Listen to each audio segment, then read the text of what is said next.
लड़की झूठी है, मुझ पे झूठा इल्जाम लगा रही है.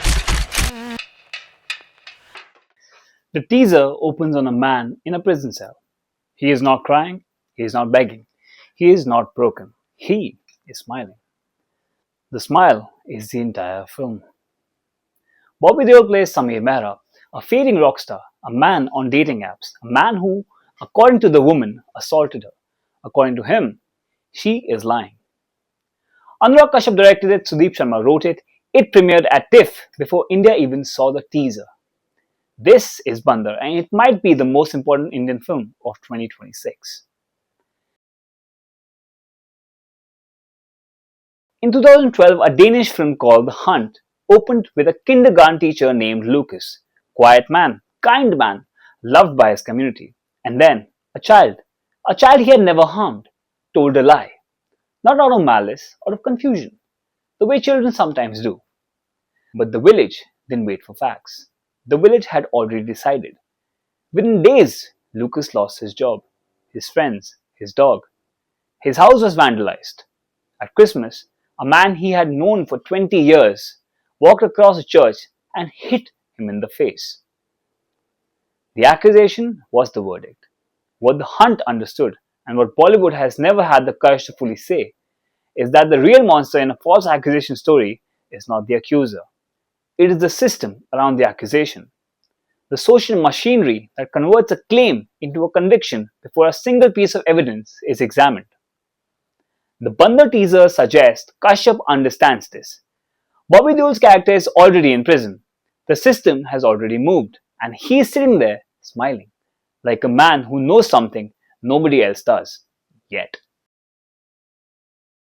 There is a scene in Atonement that has haunted cinema for nearly 20 years. Bryony Tallis is 13 years old. She witnesses something she doesn't fully understand, and she names a man. Robbie Turner is arrested, he goes to prison. He is released only to fight in World War II, where he dies. He never comes home. Bryony spends the rest of her life writing a novel she hopes will give Robbie the ending he deserved. It is her atonement. And the film's final, devastating reveal is that atonement is impossible.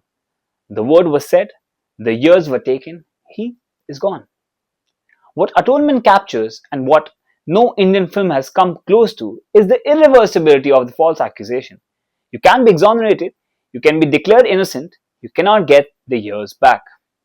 If Bandar is truly about a man who is innocent, and the teaser strongly suggests it is, then it has to reckon with this. Innocence proven is not the same as innocence restored. That gap is where the real story lives. India has tried this story before. Section 375, released in 2019, starred Akshay Khanna as a defense lawyer arguing that a sexual encounter was consensual. It was a brave film. Khanna's arguments were sharp, uncomfortable, and deliberately designed to make the audience question their own assumptions. But Section 375 had a safety net. The courtroom gave it permission. The legal procedure created a buffer between the film and its own argument. The audience could watch the debate from a distance. They were never required to fully inhabit the accused man's perspective. Bandar removes this buffer entirely. Bobby Deol is not on trial in a courtroom. We are watching from above. He is in a cell. We are with him. The film is structurally aligned with his experience, which means we are being asked, not invited, asked to consider the possibility that he is telling the truth. That is a fundamentally different emotional contract than Section 375 and a significantly harder one to pull off. In 2002, Brian Banks was 16 years old and one of the most highly recruited high school football players in America. His classmate accused him of rape. He was convicted. He served 5 years in prison. His career, headed to the NFL by every reasonable projection, was over before it began. In 2012, 10 years later, she contacted him on Facebook and told him she had lied. He wore a wire, recorded her confession, was exonerated. He eventually made an NFL practice squad at 27. He never got his 16-year-old self back. What makes Brian Banks relevant to Bandar is not the similarity of the plot. It is the proof of concept. The story Kashyap is telling is not a thought experiment. It is a documented reality. The teaser suggests three things that suggests this film knows exactly what it's doing. First, the sister. Sanya Malhotra plays Sameer's sister, fighting to save him by making the person who believes him a woman. Kashyap is preemptively answering the audience's most defensive reflex. This is not a film made by men to defend men. It's a film about a family. Second, the moral ambiguity. Kashyap himself said, "You don't know who's right, who's wrong." He's not making a film about false accusation. He's making a film about uncertainty. That is a completely different project and a significantly more honest one. Third, Sudip Sharma wrote this. Sharma also wrote Urta Punjab and NH10. He does not make careless films. If the film leaves you unsure of the truth at the end, that is the intended experience. Now, this is the part of the analysis that requires the most care. In September 2020, actress Payal Ghosh publicly accused Anurag Kashyap of sexual assault.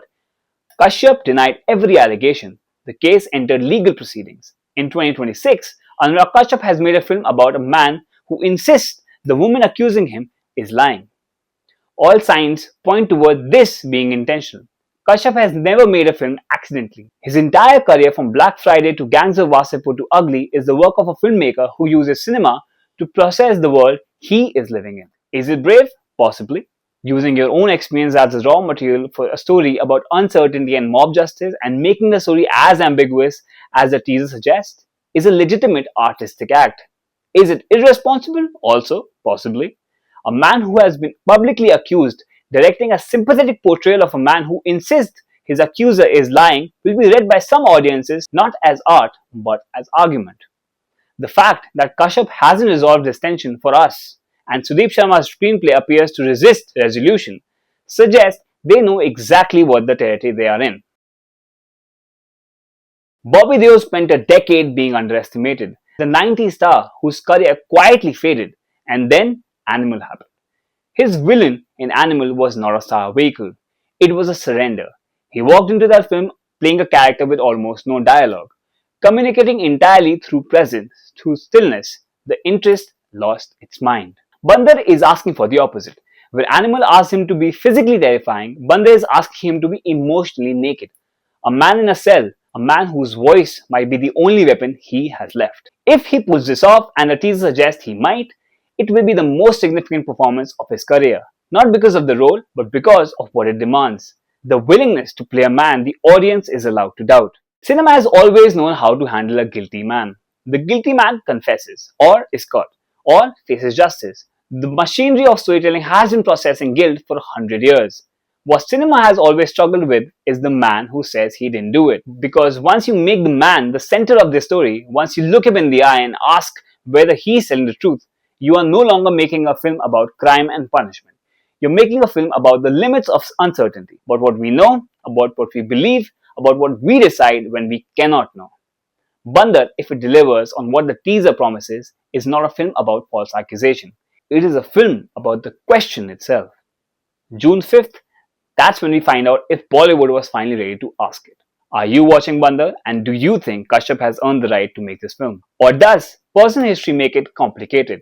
Drop it in the comments, I read every single one. This is the Malyaj Cut. See you next time.